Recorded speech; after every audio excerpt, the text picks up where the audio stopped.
아멘. 오늘 우리는 사도행전 10장과 11장을 다루기를 원합니다. 우리가 지난 시간에 사도행전의 9장을 다루었습니다. 사도행전 9장은 우리가 특별한 장으로서 전반부에서 바울의 초기의 움직임을 보았고, 또한 후반부에서 베드로의 사역에 이러한 이방인들을 향한 확산을 보았습니다. 다시 말해서 9장은 바울의 사역과 베드로의 사역이 함께 있는 장입니다. 우리가 알듯이 바울의 초기의 움직임은 바울이 9장에서 다마스커스로 가는 길에서 주님으로부터 직접적인 이제 이러한 만짐을 통하여 회심했죠. 그리고 이제 그는 다마스커스에서 적시로 이 복음을 전했습니다. 주님이 하나님의 아들이심과 주님께서 그리스도인 것을 담대하게 전했죠. 그렇지만 여전히 어려움을 당해서 그 다음에 바울은 아라비아 광야로 가게 됩니다. 이것은 사도행전에 있는 기록이 아니라 바울이 갈라디아서에서 자기의 이러한 체험을 간증할 때에 쓰는 내용이죠. 그래서 아라비아의 광야에서 한 오랜 시간 동안 있었을 것입니다. 3년 가까이. 거기에서 많은 계시와 또한 이상과 하늘에 속한 이러한 놀라운 빛을 보게 되었습니다. 구약에 있는 모든 말씀들이 이러한 예표와 예언과 이러한 성취가 바로 그리스도이며, 그리스도뿐 아니라 그분의 마음 안에서 이러한 생명 주는 영을 통하여 교회가 산출될 뿐 아니라 교회가 그리스도의 몸으로 건축되어서 하나님의 목적인 그분의 마음의 갈망이 이루어내어진다는 이러한 놀라운 계시를 아마 보았을 것입니다. 그런 다음에 그는 다마스커스를 다시 왔죠. 우리는 이 부분을 바울의 초기 사역이라고 제가 언급한 적이 있습니다. 그러나 다마스커스에서 이렇게 이 사역을 했지만, 물론 거기에서 그의 제자를 얻었고 아주 좀 놀라웠지만, 그렇지만 그게 많은 어려움이 생겼죠. 유대인들이 죽이려 해서 그가 이렇게 광주리에 담겨서 이제 내려왔지 않습니까? 그래서 그가 예루살렘으로 갔습니다. 그가 이제 예루살렘에 출입하면서 이 계시와 이상을 말했겠죠. 담대하게 말할 때에 이러한 어려움들이 발생을 하게 됩니다. 그래서 바울은 이 어려움 때문에 예루살렘의 교회 형제들이 바울을 자기 집으로 보냅니다. 그래서 다소에서 있었죠. 여기까지가 9장의 이 마지막의 내용, 바울의 초기의 움직임의 내용들입니다. 그래서 대략적인 여기에서 제가 연도를 말씀을 드리면, 바울의 회심은 AD 34년으로 추정합니다. 주 예수님께서 죽으신 해가 대부분 다 33년, 34년으로 아마 생각하겠죠. 그러나 성경의 이러한 서기 달력에 의하면, 역사에 의하면 주님의 탄생이 BC 4년경입니다. 그래서 그러므로 자연적으로 주님의 죽으심은 AD 30년이 되겠죠. 주님은 33년 반을 사셨습니다. 그리고 주님이 죽으신 그 이후에 한 4년 뒤에 AD 34년경에 바울이 회심이 됩니다. 그리고 이제 한 3년이라는 시간이 지나서 이 시간 동안에는 아라비아 광야에도 갔었고 또 다마스커스의 초기 사역도 아마 했을 겁니다. 그리고는 이제 예루살렘에 간 해가 AD 37년으로 추정합니다. 그리고 어려움을 당해서 그 해 바로 바울은 다소로 가게 됩니다. 다소의 고향에서 AD 37년에서부터 AD 43년으로 추정합니다. 이것이 한 7년 정도 되죠. 한 7년 혹은 7, 8년. 왜냐하면 나중에 이제 11장에서 우리가 가게 되면 이제 11장에서 바나바가 이제 다소의 집에 있는 사울을 찾으러 옵니다. 사역을 위하여. 그때가 찾으러 온 해가 아마 AD 43년 정도 됩니다. 그 후에 이제 안디옥에서 44년, 45년, 한 1년 동안 거기에서 이제 함께 사역을 하죠. 거기에서 이제 중요한 이 연도를 파악할 수 있는 하나의 창이 있는데, 그래서 11장에 나중에 보면은, 압니다. 거기 보면은, 기근이 드는 장면이 나옵니다. 그때에, 글라우디오 때에, 그때 예루살렘에 기근이 듭니다. 이것이 기근이 든 해가 역사적으로 AD 44년입니다. 그렇기 때문에 바울이 이제 바나바와 함께 이제 거기에 안디옥에 와서 사역한 해가 바로 44년, 45년 이 1년으로 우리가 볼 수가 있습니다. 그 뒤에 있는 연도는 제가 다음에 또 말씀을 드리겠습니다. 자, 오늘 여기까지. 그리고 이제 9장 후반절에는 우리가 지난번에 봤듯이 31절에서부터 이제 10장 전체가 베드로의 사역의 이러한 확산 혹은 전성기, 베드로의 사역의 절정의 시기를 할까요? 이렇게 해도 무리가 없겠습니다. 어쨌든 9장 31절에서부터 10장 마지막까지 베드로의 사역의 이러한 전성기를 다루고 있습니다. 그게 바로 첫째는 베드로가 이 루따로 갔죠. 루따에서 애니아라는 이 성대 중풍병자에게 낫게 했죠. 그러므로 그 루따와 그 주변에 있는 도시들이 많은 사람들이 이제 주님께로 돌아왔습니다. 아마 교회가 산출되었겠죠. 그 다음에 베드로는 요빠로 왔습니다. 요빠는 이제 거기 해변가의 도시죠. 거기에서 다비다라는 이 제사가 죽었지만, 그러나 이 여인이 병들어 죽었지만, 그러나 베드로가 와서 이 여인을 살려주었습니다. 소생시켰죠. 제가 그때 이 부분을 말할 때 부활이라는 단어를 쓰지 않고 소생시키라는 단어를 썼습니다. 왜 그렇습니까? 사역에서 그렇게 썼습니다.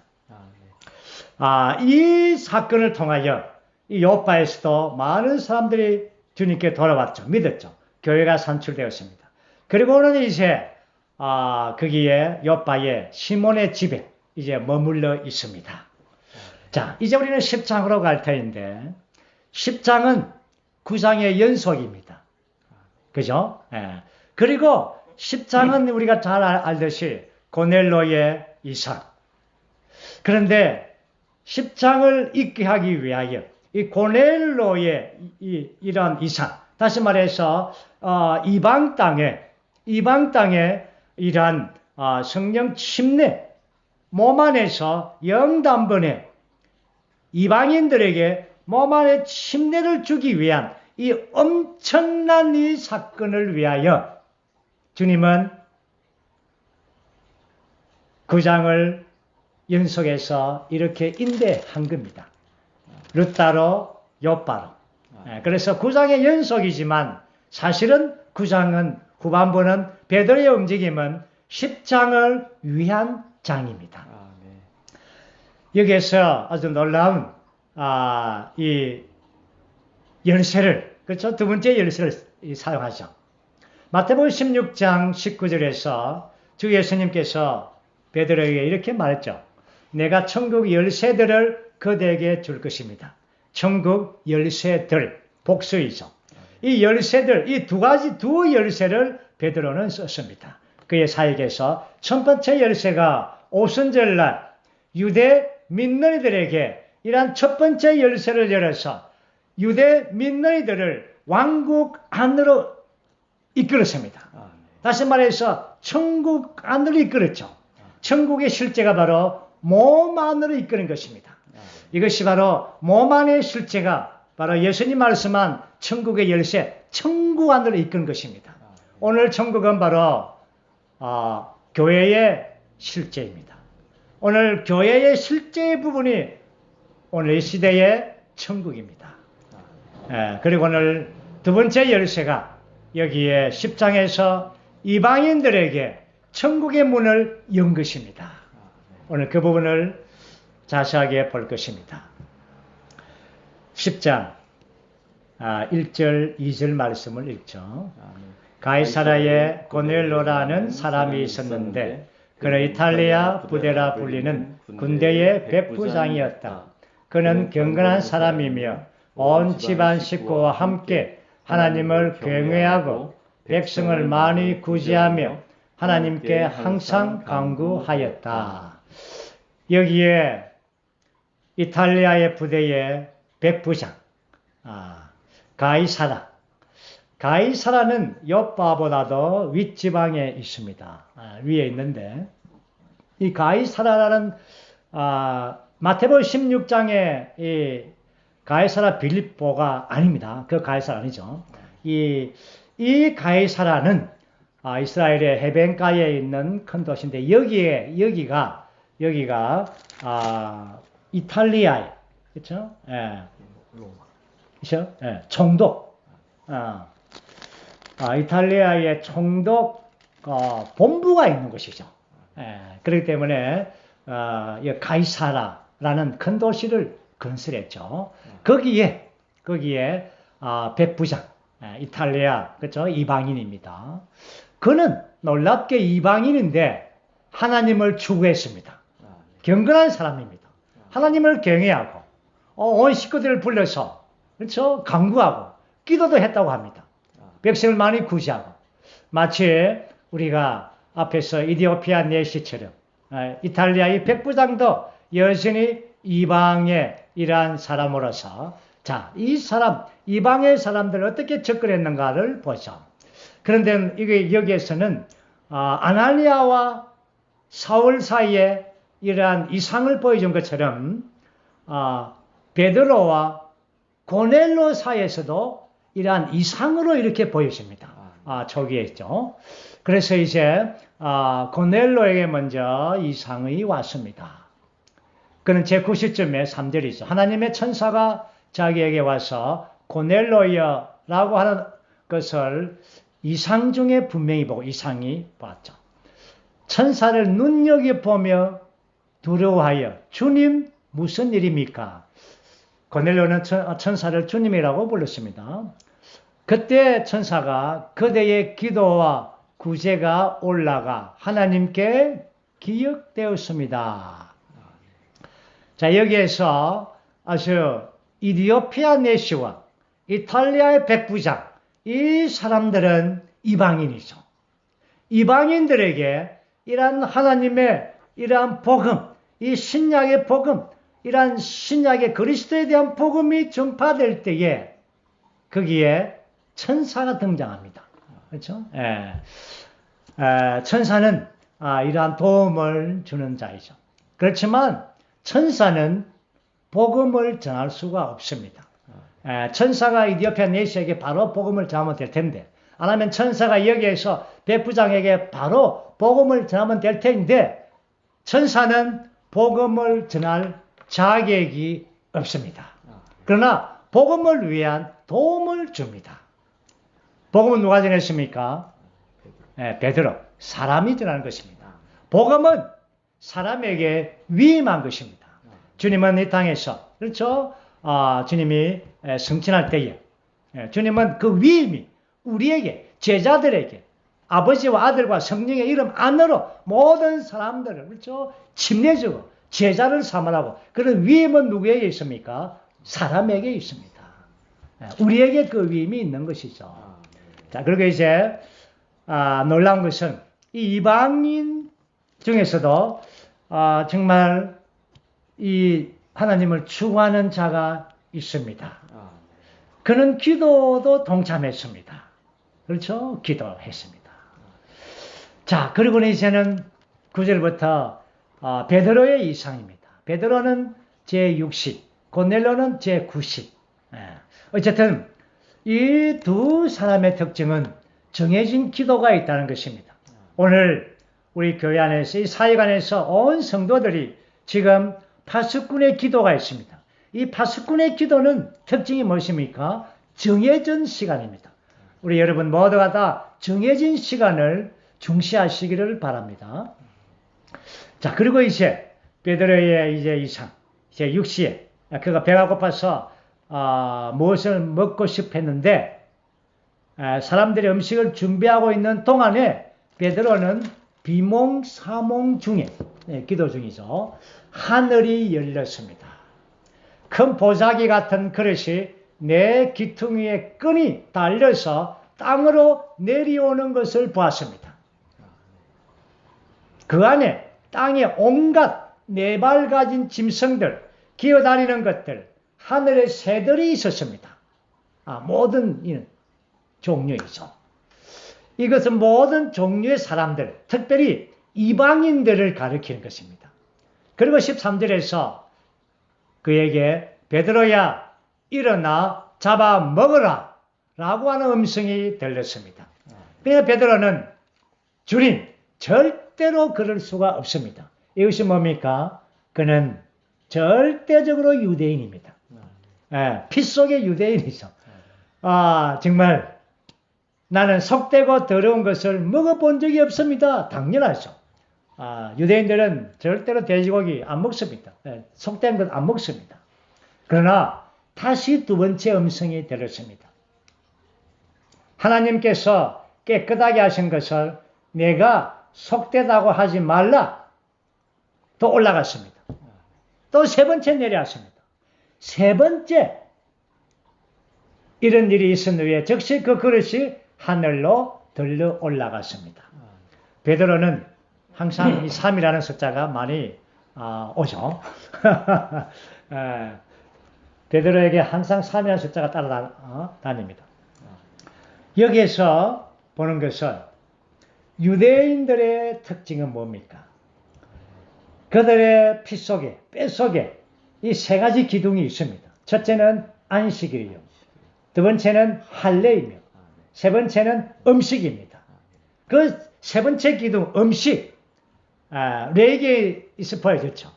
이 더러운 음식은 먹지 않습니다. 절대로 먹지 않습니다. 자, 이것은 바로 레위기의 말씀에 있지만, 이것은 다 신약의 빛에 의하면 이러한 이방인들을 가리키는 것입니다. 베드로가 어느 정도 아마 3번 왔다 갔다 했으니까 아마 알았겠죠. 자, 그리고 난 다음에 베드로가 이게 무언가 곰곰이 생각했겠죠. 그럴 때에 마침 베드로의 집 앞에서 문을 두드렸습니다. 누가 왔습니까? 고넬로가 보낸 사람들이 왔습니다. 자, 이제 이렇게 되면 베드로가 가야죠. 이런 놀라운 보자기 이상, 이러한 유대인들과의 사귐과 관심과 그들과 함께 식사하고 함께 있는 거, 이거 주님이 하라 했단 말입니다. 또 사도행 1장 8절에서도 분명히 예루살렘과 유대와 사마리아와 땅 끝까지 그 말씀은 분명히 기억났을 것입니다. 그래서 이제 베드로는 담대하게 가자 하고 가야 되는데 거기에 약간 머물거리는 모양입니다. 그래서 19절 말씀 보면 그 영께서 그에게 말씀하십니다. 세 사람이 너를 찾고 있으니 일어나 내려가서 아무것도 의심하지 말고 그들과 함께 가거라. 내가 그들을 보냈다. 베드로가 이 이상도 봤지만 약간 그렇죠? 의심도 했겠죠. 뭔가 이렇게 생각 중입니다. 그때 그 영께서 나타났습니다. 그리고는 이제 베드로는 고넬로가 보낸 이 사람들과 함께 그 집에서 자고 그 다음날 이제 갔습니다. 자, 그 다음날 이제 가는 장면을 이제 보겠습니다. 23절. 그러자 베드로가 그들을 불러들여 묵게 하였다. 이튿날 베드로가 일어나 그들과 함께 떠났는데 옆바에 있는 몇 형제들도 동행하였다. 여기서 이제 함께 갈 때에 몇 형제, 나중에 보면 6형제입니다. 6명의 이러한 형제, 누구면 유대인들 형제입니다. 유대인이 믿는, 유대 믿는 형제들입니다. 그 형제들을 데리고 갔습니다. 예, 그래서 여기에 우리는 이 창을 볼 때 여기 보면 창을 보면 이 이상 가운데서 형제를 데려가라고 말했습니까? 아니죠. 또 그 형께서 네가 6명 데려가라 말했습니까? 아닙니다. 전혀 형제를 데리고 가라는 언급은 없었습니다. 그러나 베드로는 곰곰이 생각을 하면서 6명 형제를 데려가기를 결정하고 데려갔습니다. 우리는 여기에서 어떤 원칙을 볼 것입니다. 첫 번째 본 원칙은 적극적인 방면에서 몸의 원칙입니다. 베드로가 어디에 가든지 그는 항상 몸과 함께 갔습니다. 여기 보면은 루다의 그 다음에 욥바로 또 가이사라로 이렇게 사도가 움직일 때마다 항상 형제들과 함께 한 것은 첫 번째 몸의 원칙을 지킨 것입니다. 그 다음에 두 번째는 이제 가이사라에서의 이러한 복음 전파에 대한 이러한 정인으로 이제 함께 가게 되는 것입니다. 나중에 이 문제가 예루살렘에 있는 이러한 민너리들, 예루살렘의 유대 민너리들의 마음을 상하게 했습니다. 베드로는 그것을 예견한 겁니다. 나중에 우리가 11장에 볼 것입니다.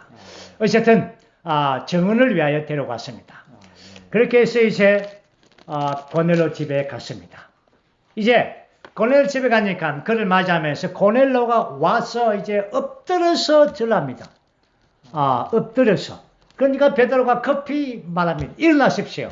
나도 역시 사람입니다. 라고 말했습니다. 엎드려서 절했다. 이것은 존경의 차원을 뛰어넘은 것입니다.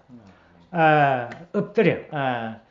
경배의 어떤 방면이 조금 포함되어 있죠. 하나님 외에는 엎드려 절하면 안 되죠.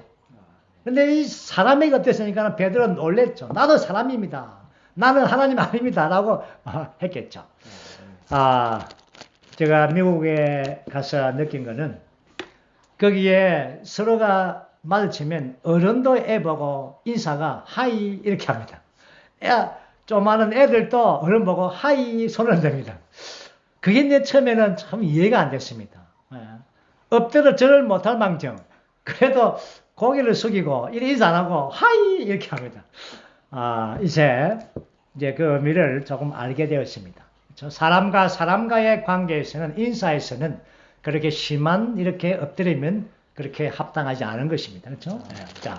자 여기 보면은 이제 베드로가 들어와서 고넬로 집에서 이제 메시지를 전합니다. 34절에서 43절까지 베드로의 메시지 여기 우리가 6방면을 보겠습니다. 첫 번째 베드로의 메시지의 첫 번째 36절에서 이제 모든 사람의 주님이신 예수님을 통하여 여기에서 예수님을 소개할 때에 모든 사람의 주님이라고 소개했습니다. 우리 개역 성경에는 만유의 주이신이라고 했죠. 만유.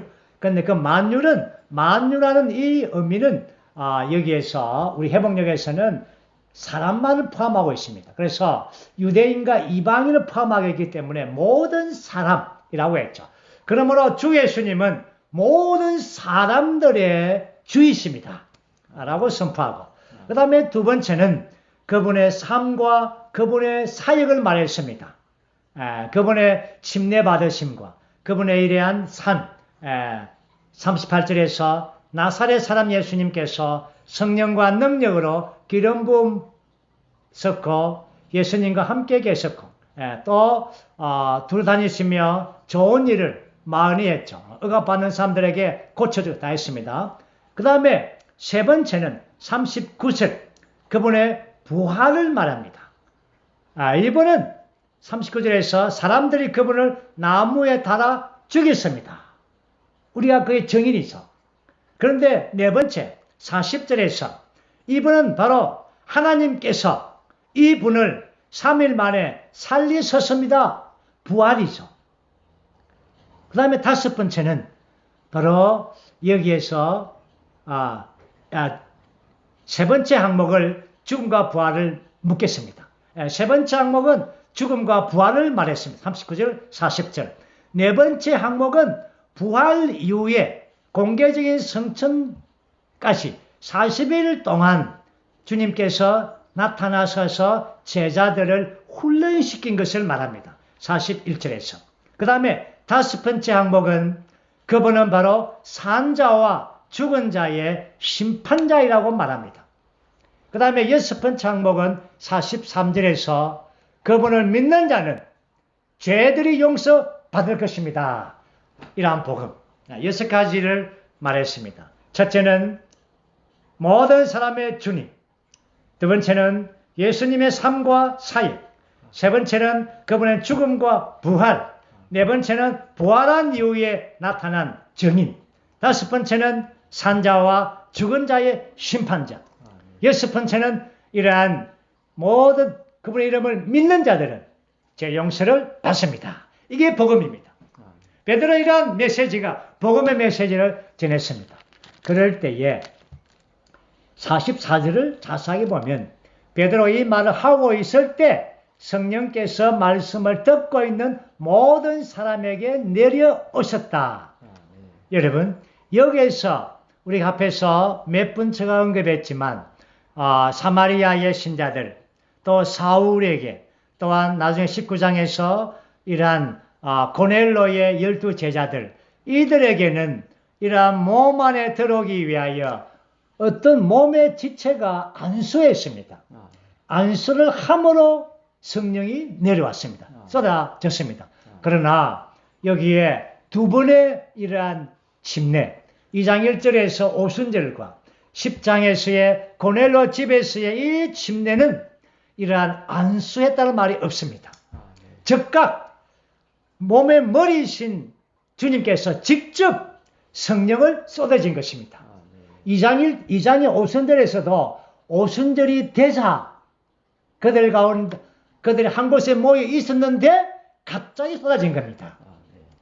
오순절 때는 누가 설교한 것도 아닙니다. 모여 있는데 쏟아진 겁니다. 그러나 여기에서 10장에서는 베드로가 말을 하고 있는 중에 쏟아진 것입니다. 그래서 이제 성령의 이러한 놀라운 침례를 받게 된 것이죠. 그러므로 여기에서 이방인들에게 침례가 쏟아졌습니다. 사실 엄격히 말해서 여기에 본질의 영과 경륜의 영이 동시에 쏟아진 것입니다. 본질의 영은 비밀하기 때문에 나타나지 않았습니다. 그러나 경륜의 영은 이제 이렇게 나타나게 된 것입니다. 다른 언어로 말하든지 높이 찬양하든지 이러한 두 방면으로 이러한 경륜의 영이 쏟아진 것을 나타내 보여주고 있습니다.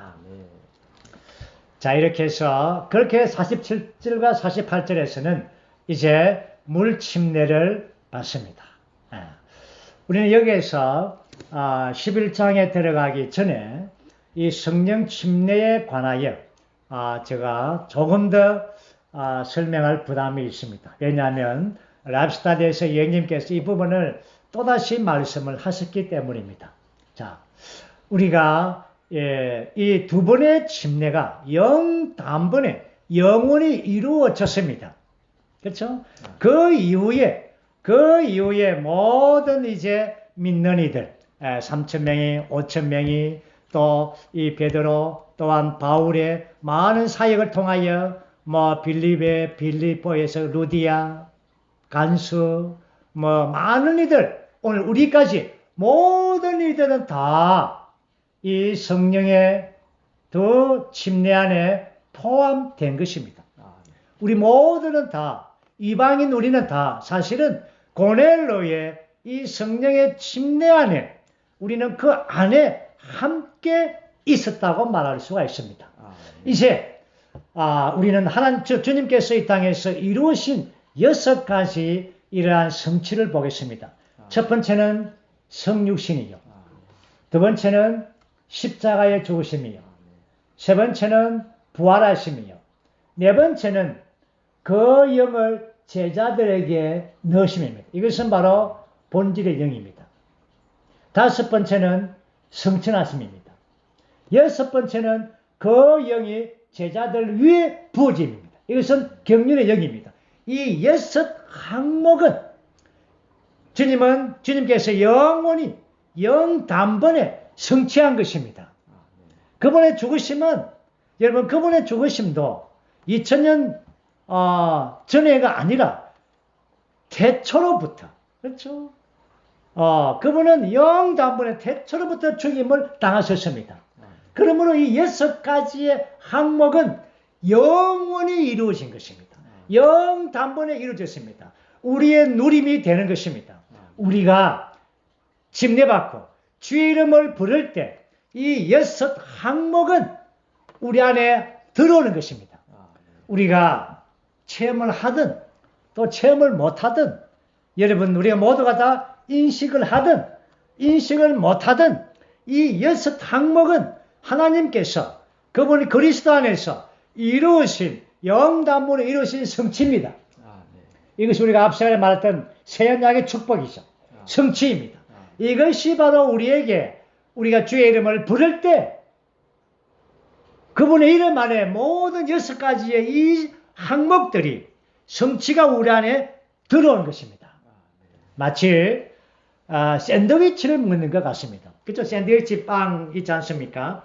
안에는 뭐 햄도 넣고 야채도 넣고 넣고 여러 각 눌러가지고 먹습니다. 그럼 그것이, 그렇죠? 빵을 먹는 것인지 햄을 먹는 것인지 야채를 먹는 것 모두 다 먹는 것입니다. 그러므로 오늘 우리가 주님의 이름 안에서 주님을 체험하고 누릴 때 이 6항목의 성취를 우리가 체험하고 누리는 것입니다.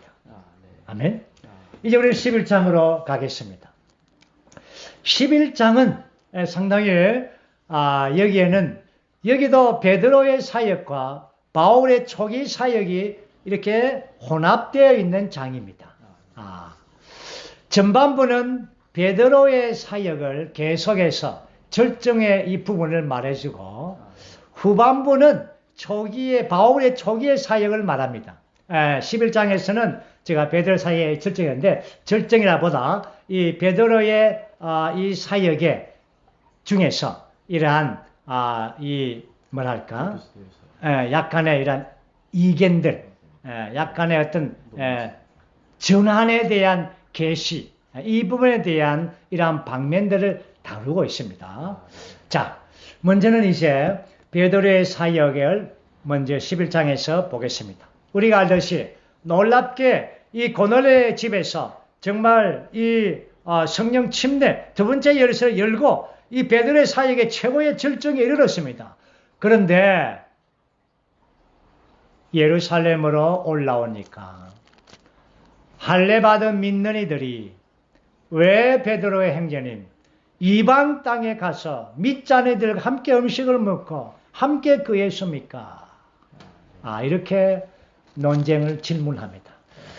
그래서 이제 11장 전반부는 이 베드로의 변명이기도 하고 이 사실을 베드로가 설명해 주고 있습니다. 사실은 이 예루살렘에 있는 많은 유대인 이 믿는 이들은 정말 이 전환의 계시, 옛 갱륜에서부터 새 갱륜으로 이 전환된 이것이 전환이 안 되기 때문에 상당히 어려움을 받고 있습니다. 물론 베드로 형제님은 이러한 부분에 베드로 형제는 아주 완전한 이 전환의 계시가 있었던 것도 아니죠.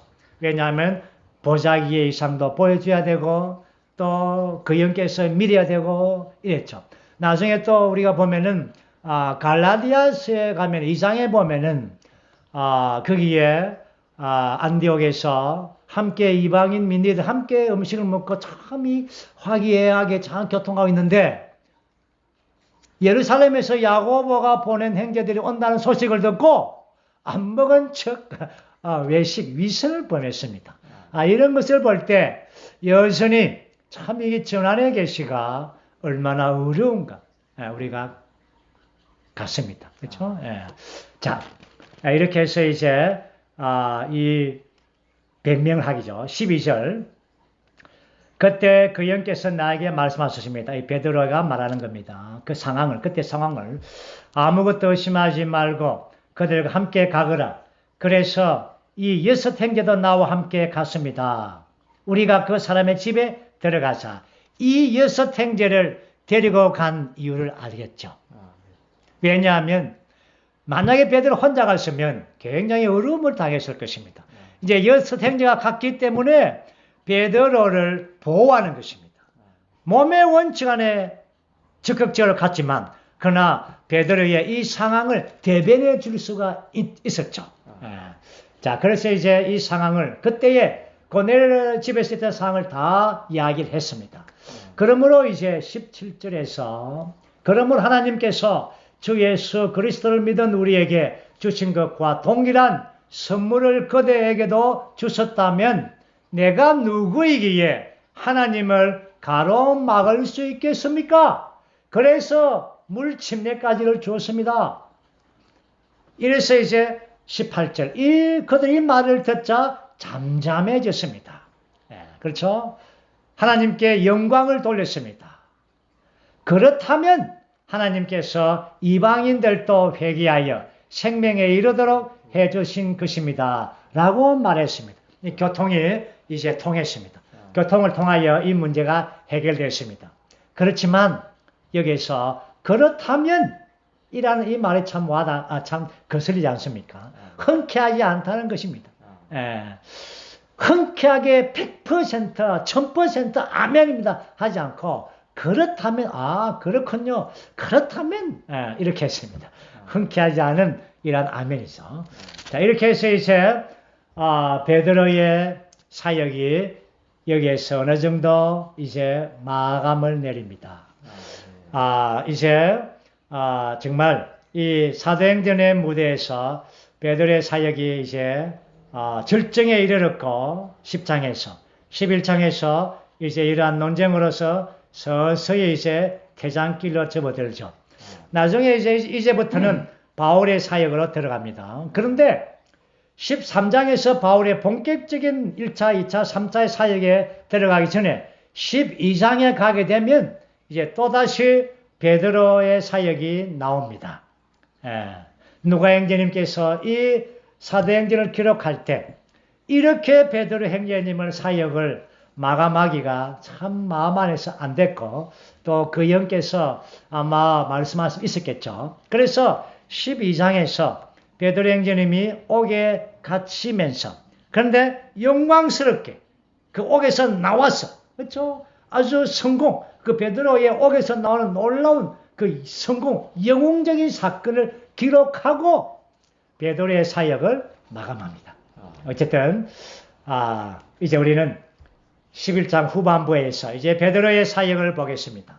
19절에서부터 이제 베드로는 바울이죠. 바울의 이 사역은 바울의 말이 안 나오지만 이제 서대반의 일로 많은 흩어진 사람들 복음 전파로서 많은 민들이 예루살렘에서부터 흩어져서 복음을 전했습니다. 누구에게 전했습니까? 유대 민들에게만 전했습니다. 그런데 그들 가운데 몇 사람 아주 용기 있는 사람 그에게 충만한 사람들이 20절 키프르스와 구레네에서 사람들이 있는데 그들이 안디옥까지 갔습니다. 안디옥은 저 위에 이방 땅이죠. 자, 안디옥의 지금의 터키 땅입니다. 그래서 안디옥에 가서 헬라인들에게도 주 예수님에게 복음을 전했습니다. 그런데 헬라인들, 그 이방인들이 많이 믿었습니다. 그래서 이 사실을 예루살렘의 장로들에게, 사도들에게 전했습니다. 형제님들, 여기 이방 땅에 안디옥에 많은 사람들이 믿었습니다. 그래요? 그래서 22절에 그들에 관한 소식이 예루살렘에 있는 교회의 귀에 들리자 이건 바로 사도들입니다. 그들은 바나바를 보내어 안디옥까지 가게 하였다. 바나바를 보냈습니다. 바나바가 누굽니까? 우리가 앞에서 봤듯이 이제 사도들의 발 앞에 자기 전 재산을 이렇게 바친 이 형제이죠. 그래서 예루살렘에서 사도는 아니지만 어떤 인도 직분을 가지고 있었던 모양입니다. 그래서 바나바를 이제 안디옥으로 파송했습니다. 몸의 원칙 안에서 사도들이 보냈죠. 그래서 이제 바나바가 안디옥에 왔습니다. 24절. 바나바는 선한 사람이며 성령과 믿음이 충만한 사람이었다. 그래서 수많은 사람이 주님께 대해졌다. 여기에 안디옥 교회에 부흥이 왔습니다. 바나바 형제님이 통하여 아주 많은 사람들이 대해졌습니다. 그런데 25절 여기에 이제 바울이 등장합니다. 바나바가 사울을 찾으러 다소에 가서 아주 놀라운 장면입니다. 저는 이 구절을 너무나 사랑합니다.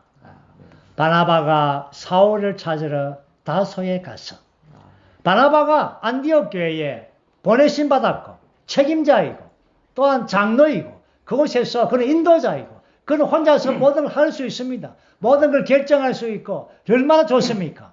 그런데 바나바는 사울을 알았습니다.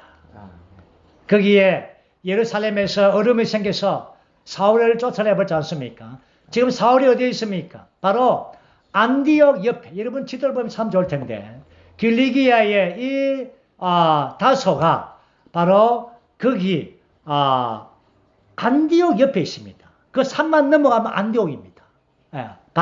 안디옥과 이 다소가 가까이 있습니다. 그렇게 멀지 않아요. 그래서 바나바가 많은 사람들이 되어져서 안디옥 교회가 부흥했지만 바나바가 참 좋은 형제입니다. 사울을 생각했습니다. 저 산 너머 사울이 있는데 그가 예루살렘에서 그의 계시가 또 다마스커스에서 그의 말씀이 얼마나 놀라웠던가. 그래서 사울을 데리러 갔습니다. 얼마나 놀랍습니까? 한 번 더 읽고 싶습니다. 그렇죠? 바나바가 사울을 찾으러 다소에 가서 26절 그를 만나 안디옥으로 데리고 왔으며 두 사람은 만 1년 동안 교회에 모여서 수많은 사람들을 가르쳤다. 그리고 안디옥에서 제자들이 처음으로 그리스도인이라 불리게 되었다. 정말 이 구절은 놀라운 구절입니다. 두 사람이 그렇죠?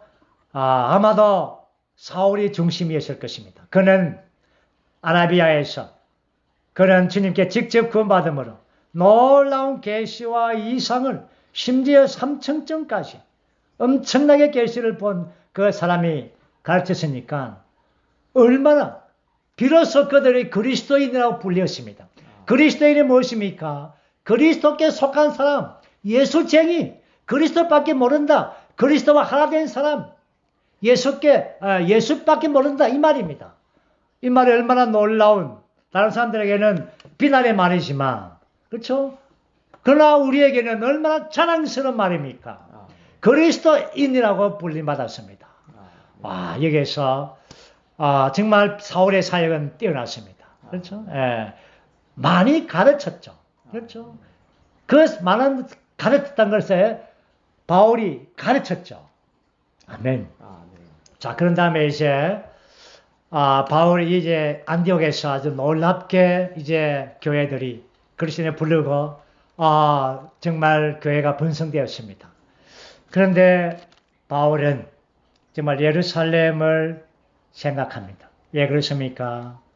바울만이 그 시대에 유일하게 베드로, 요한, 야고보 12사도가 있었고 또한 바나바가 있었고 많은 이들이 있었지만 몸의 이상을 깨달은 사람은 바울밖에 없었습니다. 그렇기 때문에 바울은 예루살렘을 가기를 원했을 것입니다. 사도들과 함께 한 흐름 안에 있기를 원했습니다. 그런데 갈 수가 없습니다. 왜 그렇습니까? 예루살렘에 어려움이 생겨서 그가 고향으로 쫓겨온 지가 7, 8년이 되었습니다. 그러나 이 계시와 이상으로서 예루살렘에 가고 싶습니다. 그런데 그때 어떤 일이 벌어졌습니까? 28절에 거기에 예루살렘에 기근이 들었습니다. 이것이 AD 44년입니다. 그래서 안디옥 교회에서 강구를 했습니다. 그렇죠? 29절. 그래서 제자들은 각자 하나님께서 번창하게 해주신 것에 따라 몫을 정하여 유대에 사는 형제들에게 구제헌금을 보내기로 하였다. 구제헌금을 정말이란 주님의 주권적인 안배로 예루살렘에 기근이 들었습니다. 그런데 안디옥에서는 주님의 번창해 주신 것이 있습니다. 이게 몸 안의 교통입니다. 정말 몸의 교통에 보십시오. 이 사도행전 초기에 안디옥 교회와 예루살렘의 그 교회의 교통의 제일 첫 번째는 헌금입니다. 헌금이 교회가 오고 간다는 것은 놀라운 거 아닙니까? 몸의 교통입니다. 자, 아주 놀랍지 않습니까? 그래서 이제 30절 11장 마지막 절이죠. 그들이 그대로 실행하여 바나바와 사울의 손을 통해 장로들에게 보냈다. 자, 이렇게 난 다음에 11장 30절에서 이제 예루살렘에 가게 됩니다. 이제 그렇게 해서 이제 다음에 12장 25절로 이제 뛰어넘어갈 것입니다. 그 다음에 12장 전체가 제가 앞서 말했듯이 베드로의 이러한 놀라운 사건을 누가가 기록해주고 있습니다.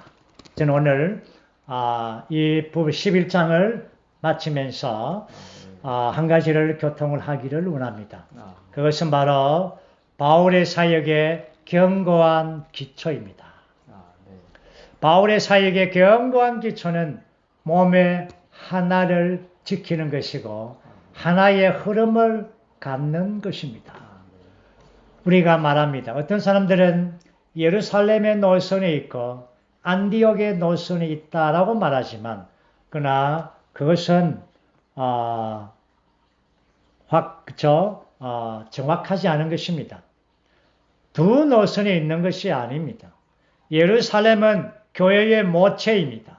거기서부터 이 땅에서 한 흐름이 예루살렘부터 시작되었습니다. 그것이 비록 유대교의 영향으로 어려움을 받았을지라도 주님은 머리신 그분은 예루살렘에서부터 흐름을 시작했습니다. 바울은 그걸 알았습니다. 아마도 바울만이 그것을 알았을 것입니다. 이제 우리는 바울에 관하여 지금까지 바울에 대하여 한번 간략하게 보겠습니다. 첫째, 바울은 사도행전 7장에서 스데반의 죽음에 그때에 등장했습니다. 그리고 9장에서 다마스커스에 가는 길에 바울이 회심해서 아나니아를 통하여 몸 안에 들어왔습니다. 9장에서. 그 다음에 9장 27절에서 그 다음에 예루살렘에 이제 왔을 때 바나바를 통하여 몸의 교통 안에 이끌었습니다. 굉장히 이것은 중요하죠. 이 바나바를 통하여 사도들을 소개했죠. 이 소개가 무엇입니까? 몸의 교통 안으로 이끈 것입니다, 사실은. 아나니아를 통하여 몸 안으로 들어왔고, 주님을 통하여 회심되었고, 그렇지 않습니까? 자, 그리고 이제, 오늘 이 네 번째, 바나바가 안디옥에서 다수의 사울을 데리고 와서 몸의 봉사의 일을 했습니다. 그러므로 안디옥에서의 이러한 교회 안에서의 이 봉사는 바나바와 함께 몸의 봉사 일을 하게 된 것입니다. 그러나 여기에 예루살렘과의 한 흐름 안에 있기를 원했습니다. 그래서 바울은 예루살렘에 가기를 정말 마음 안에 원했지만 그러나 환경이 허락지 않았습니다.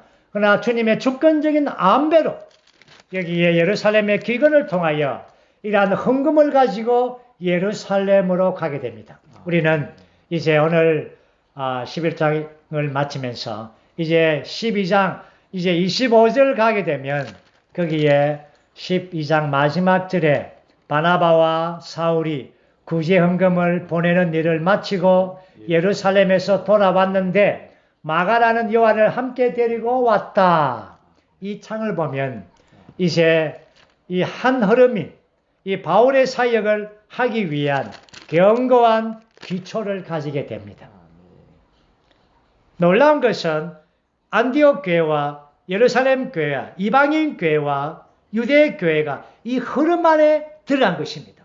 그 흐름을 가진 것이 바로 그 중심인 바울이었죠. 그렇죠? 함께 갔죠. 외적으로는 기근을 통한 헌금이지만 내적으로는 바울의 사역을 위하여 간 것입니다. 그런데 안디옥 교회가 예루살렘 교회에서 헌금을 물질을 줬는데 예루살렘 교회는 안디옥 교회에 뭘 줬습니까? 마가를 줬습니다. 사람을 줬습니다. 마가를 줬습니다. 이 창을 보십시오. 주고받는 것이 있지 않습니까? 물론 그 안에 성령의 흐름이 있었지 않습니까? 그리고 이제 마가가 예루살렘에서부터 바울과 함께 와서 이제 13장에 이르게 되면 첫 번째 사역에 마가가 함께 동행하게 됩니다. 주님을 찬양합니다. 이제 12장은 아주 놀라운 베드로의 사역의 이러한 정점과 이제 마지막 이제 퇴장의 부분을 보면서 바로 바울의 사역의 이제 진행을 볼 것입니다. 주님을 찬양합니다.